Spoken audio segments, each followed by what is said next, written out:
Face à la situation dégradante des services des opérateurs de télécommunications en RDC, le président de la République, Félix-Antoine Tshisekedi Tshilombo, lors de la 74e réunion du Conseil des ministres, est revenu sur la note d'information du ministre José Mpanda Kabangu du 5 septembre 2025, dressant un diagnostic de la mauvaise qualité du réseau et de la dégradation de l'Internet. Le président de la République a, à cette occasion, tapé du poing sur la table et exigé des solutions à l'immédiat. Eu égard à cette décision, le ministre des Postes et Télécommunications, Maître José Mpanda Kabangu, a réuni tout d'abord le président de l'ARPTC, le conseiller principal du chef de l'État en matière des pétantiques et le conseiller spécial du Premier ministre pour des échanges approfondis. La première phase des consultations avec les opérateurs de RTL, Vodacom, Orange, Africell a permis au ministre Mpanda de déceler les failles grâce aux explications du directeur général de RTL.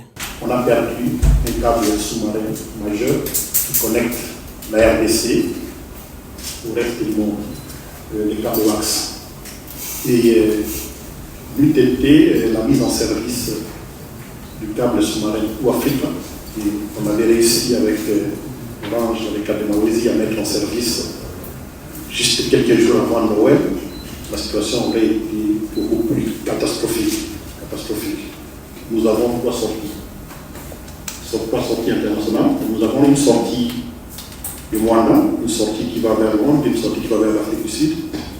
Nous avons une sortie vers Brazzaville et nous avons une sortie par la Zambie. La panne qu'on a connue en début du mois de janvier a fait que même la capacité que nous prenons de Brazzaville, on l'a perdue.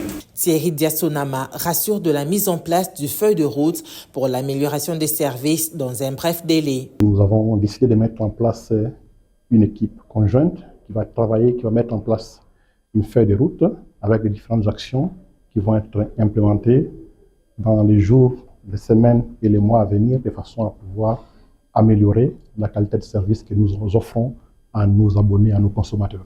La suite des consultations a réuni les opérateurs qui gèrent les pylônes, les opérateurs de la fibre optique et les opérateurs ISP. Le président de Internet Service Provider ISP DRC, Laurent Tomba, s'explique. Pour éviter ce genre de situations dans le futur, il est important que le pays puisse s'ouvrir afin que nous ayons plusieurs câbles connectés à la RDC, qui est un grand pays sur le continent. À noter que la deuxième phase réunira les ministres sectoriels qui vont élaborer un rapport à mi-parcours.